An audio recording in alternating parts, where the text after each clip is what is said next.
Kita punya Imam Al-Habib Muhammad Rizik bin Husain bin Syihab. Beliau dipenjara, diintimidasi, maaf bukan baru sekarang saudara. Beliau diintimidasi sudah dari dulu. Beliau diintimidasi sudah dari dulu saudara. Kenapa beliau diintimidasi? Karena beliau berani yang namanya menegakkan amal ma'ruf dan nahi munkar. Jangan pernah engkau sentuh imam saya. Takbir. Jangan pernah engkau caci maki agama saya. Jangan pernah engkau intimidasi para ulama kami. Beliau cucunya Nabi, darah dagingnya nyambung kepada Nabi saudara. Kalau sampai hal itu terjadi saudara, saya katakan kepada kalian, demi Allah saya rela bersimbah darah untuk menjaga para ulama sampai titik darah penghabisan saudara. Takbir, takbir. Kan tempur siap untuk menyerbu, menyapu, menghapus, musnahkan semua musuh. Angkat senjatamu hai teman-temanku, tumpah darahku hanya untuk pasang.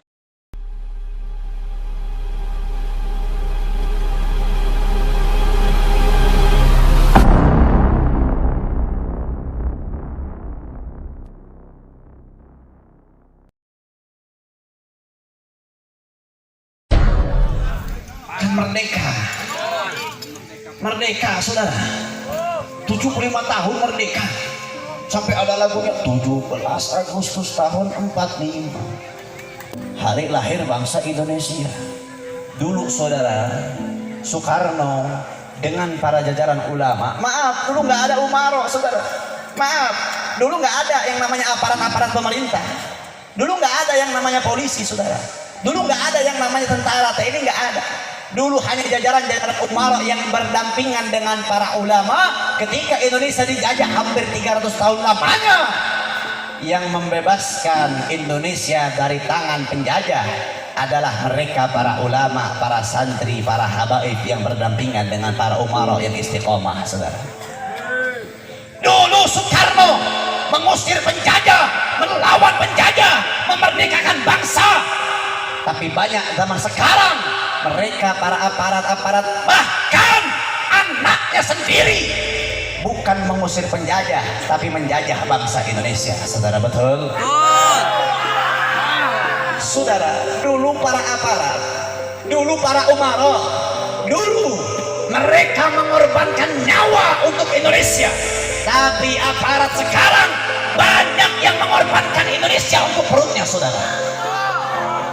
Maaf saudara, dulu yang memerdekakan Indonesia para ulama, yang memerdekakan Indonesia para santri, mereka para ulama, mereka para santri. Bahkan kita punya guru yang selalu menjadi panutan kita, Kiai Haji Hashim Asy'ari, membuat sebuah kelompok, membuat sebuah gerakan santri Lirboyo yang mengusir penjajah dari tanah Surabaya sehingga mereka kocar-kacir saudara. Para penjajah melawan membawa tembakan, para penjajah membawa senapan, tapi yang dibawa oleh para santri hanyalah daripada ujung tombak runcing saudara. Saudara, para santri setiap dari pagi sampai malamnya, malam datang dia beribadah kepada Allah Subhanahu wa taala. Malam datang dia mutalaah kitab. Tapi ketika pagi sudah datang dia keluar pondok dengan berpuasa, dia mengusir penjajah dari tanah Indonesia. Begitu pula para ulama yang sudah banyak jasanya. Kalian punya uang 5.000 rupiah. Uang 5.000 rupiah, dalam uang tersebut ada bergambar Imam Bonjol. Siapa Imam Bonjol? Salah satu cucunya baginda Nabi Al-Habib Muhammad bin Syihab, yang membuat daripada lagu Pancasila seorang habaib Sultan Al-Qadri, yang membuat lambang merah putih adalah habaib, yang memerdekakan Indonesia adalah habaib kita saudara. Saya katakan kepada kalian, kalian kalau mau caci saya, intimidasi, silahkan, penjara, silahkan, saya tidak takut.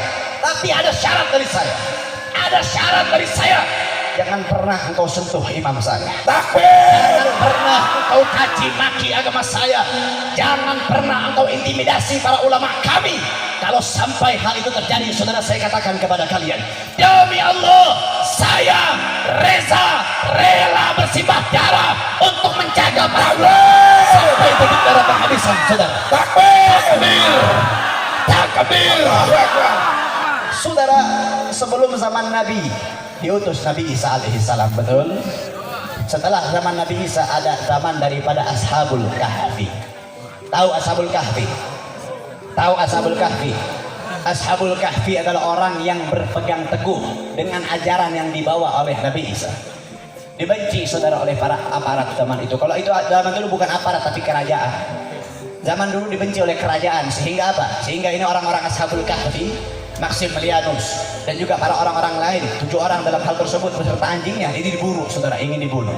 Kenapa? Karena masih memegang teguh ajaran yang dibawa oleh Nabi Isa dan melawan pemimpin di zaman tersebut. Ini Ashabul Kahfi bersembunyi saudara dalam sebuah gua. Bersembunyi dalam sebuah gua saudara dengan seekor anjing yang bernama Ketamir. Bahkan ini anjing saudara dikatakan sebagai salah satunya anjing yang masuk ke dalam surganya Allah Subhanahu wa taala. Betul? Ini anjing kenapa bisa ngejaga? Ini anjing kenapa bisa masuk dalam surga saudara? Karena dia menjaga para ulama zaman tersebut, sehingga salah satu termasuk daripada penghuni gua Ashabul Kahfi yang Allah masukkan ke dalam surganya Allah Subhanahu wa taala. Ini anjing saudara. Kalau dalam syariat Islam anjing hukumnya haram saudara.